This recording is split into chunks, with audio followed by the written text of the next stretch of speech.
ನಾನು ಇವತ್ತು ನಿಮಗೆ ಪುದೀನ ಬಾತ್ ಮಾಡೋದನ್ನ ಕಾಣಿಸ್ತೇನೆ ನೋಡಿ. ಇದಕ್ಕೆ ನಾನು ಒಂದು ಹಿಡಿ ಆಗುವಷ್ಟು ಪುದೀನ ತಗೊಂಡಿದ್ದೇನೆ. ಇದು ಒಂದು ಹಿಡಿ ಇದೆ ಪುದೀನ. ಹಾಗೆ ಇಲ್ಲಿ ನೋಡಿ ಒಂದು ಹಿಡಿ ಕೊತ್ತಂಬರಿ ಸೊಪ್ಪು ತೊಳೆದಿಟ್ಕೊಂಡಿದ್ದೇನೆ ಸ್ವಚ್ಛವಾಗಿ. ಕೊತ್ತಂಬರಿ ಸೊಪ್ಪು. ಇದಕ್ಕೆ ನಾನು ಒಂದು ಹಸಿಮೆಣಸಿನಕಾಯಿ ತಗೊಳ್ತೇನೆ.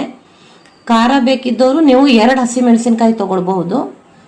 ಆಮೇಲೆ ಇಲ್ಲಿ ನೋಡಿ 8ರಿಂದ 10 ಬೆಳ್ಳುಳ್ಳಿ ತಗೊಂಡಿದ್ದೇನೆ. ಹಾಗೆಯೇ ಒಂದು ಸಿಪ್ಪೆ ತೆಗೆದು ಇಟ್ಕೊಂಡಿರೋ ಶುಂಠಿ ಚೂರು ಇಷ್ಟೇ ದೊಡ್ಡದು. ಹಾಗೆ ಒಂದು ಈರುಳ್ಳಿ. ನಾನೇನು ಮಾಡ್ತೇನೆ ಅಂದರೆ ಇದೆಲ್ಲದನ್ನು ಸೇರಿಸಿ ಮಿಕ್ಸರ್ಗೆ ಹಾಕಿ ರುಬ್ಕೊಳ್ತೇನೆ.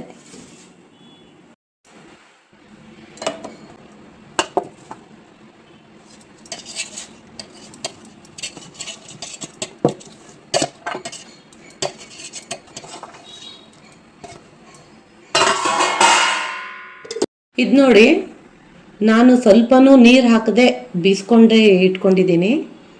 ಇದನ್ನು ಈಗ ನಾವು ಎಣ್ಣೆ ಫಸ್ಟ್ ಕಾಸ್ಕೊಂಡು ಈರುಳ್ಳಿ ದೊಡ್ಡ ಮೆಣಸಿನ್ಕಾಯಿ ಹಾಕಿ ಇದನ್ನು ಹಾಕ್ತೇನೆ.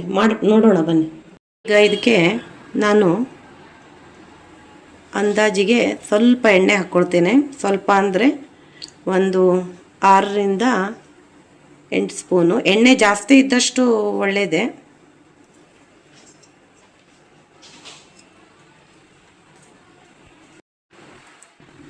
ಎಣ್ಣೆ ಕಾದಿದೆ.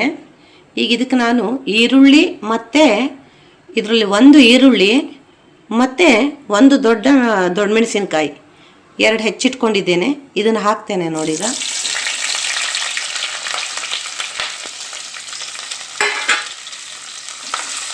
ಇದು ಸ್ವಲ್ಪ ಗೋಲ್ಡನ್ ಕಲರ್ ಬರಬೇಕು, ಜಾಸ್ತಿ ಏನು ಬೇಕಂತಿಲ್ಲ.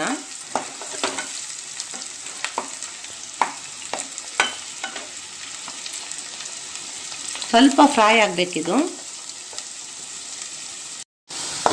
ಇದು ಗೋಲ್ಡನ್ ಕಲರ್ ಬರ್ತಾ ಇದೆ.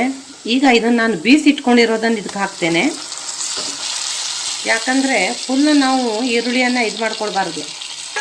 ಇದ್ರ ಜೊತೆ ಇನ್ನೊಂದಿಷ್ಟು ಫ್ರೈ ಆಗಬೇಕು ಅದು ಈ ಮಸಾಲ ಜೊತೆ.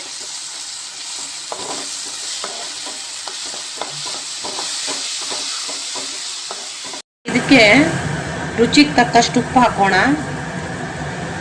ಇದು ನೋಡಿ ಹಸಿರು ಕಲರ್ ಇದ್ದದ್ದು ಒಂಥರ ಕಪ್ಪಾಗ್ತಾ ಬರುತ್ತೆ, ಹಸಿರು ಕಲರಿಗೆ ಬರುತ್ತೆ. ಅಲ್ಲಿ ತನಕನೂ ಸ್ವಲ್ಪ ಫ್ರೈ ಮಾಡ್ಕೊಳ್ಬೇಕು, ಇಲ್ಲಾಂದ್ರೆ ಹಸಿ ವಾಸನೆ ಇರುತ್ತೆ. ಇದು ಫ್ರೈ ಆದಮೇಲೆ ಇನ್ನು ಅದು ಪ್ರಮಾಣನೂ ಕಡಿಮೆ ಆಗ್ತಾ ಬರುತ್ತೆ ಮಸಾಲೆದು ಫ್ರೈ ಆದಂಗೆ. ನೋಡಿ ಇದು ಪೂರ್ಣ ಈಗ ಎಲ್ಲ ಫ್ರೈ ಆಗಿದೆ, ಕಡಿಮೆನೂ ಆಗಿದೆ ಕ್ವಾಂಟಿಟಿ ಒಳಗೆ, ಮತ್ತು ಕಲರ್ ಚೇಂಜ್ ಆಗಿದೆ ನೋಡಿ. ಈಗ ನಾನು ಇಲ್ಲಿ 2.5 ಲೋಟ ಹಾಕಿ ಕುಕ್ಕರ್ನಲ್ಲಿ ಅನ್ನ ಮಾಡಿಟ್ಕೊಂಡಿದ್ದೇನೆ. ಅನ್ನ ಬಿಸಿಯಾಗಿದೆ.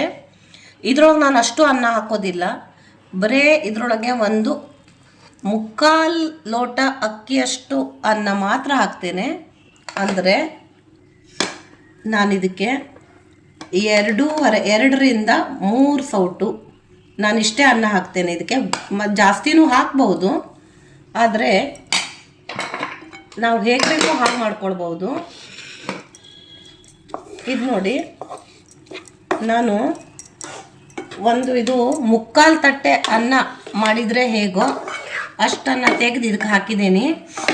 ಅನ್ನ ತಣ್ಣಗಿದ್ರೆ ನೀವು ಗ್ಯಾಸ್ ಮೇಲೆ ಇಟ್ಟು ಬಿಸಿ ಮಾಡಬೇಕು. ಇದು ಬಿಸಿ ಬಿಸಿಯಾಗಿರೋ ಅನ್ನ, ಅದಕ್ಕೆ ನಾನು ಮತ್ತೆ ಇಡೋದಿಲ್ಲ, ಯಾಕಂದರೆ ಅದು ಮುದ್ದೆ ಆಗಿಬಿಡುತ್ತೆ.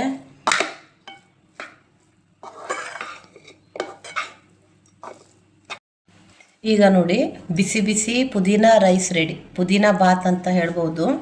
ತಿನ್ನೋಕೆ ತುಂಬ ರುಚಿಯಾಗುತ್ತೆ. ನಾವು ಖಾರ ಕಡಿಮೆ ಹಾಕಿದ್ದೇನೆ, ಯಾಕಂದರೆ ಬೆಳ್ಳುಳ್ಳಿ ಮತ್ತು ಶುಂಠಿಗಳೆಲ್ಲ ಖಾರ ಇರುತ್ತೆ ಅಂಥೇಳಿ ಖಾರ ಕಡಿಮೆ ಹಾಕಿದ್ದೀನಿ. ನೀವು ಬೇಕಾದರೆ ಹಸಿಮೆಣಸಿನ್ಕಾಯಿ ಇನ್ನೊಂದು ಜಾಸ್ತಿ ಹಾಕ್ಕೊಳ್ಬೋದು. ಈ ರೀತಿಯಾಗಿ ಮಾಡಿಕೊಂಡ್ರೆ ತಿನ್ನೋಕೆ ತುಂಬ ರುಚಿಯಾಗಿರುತ್ತೆ.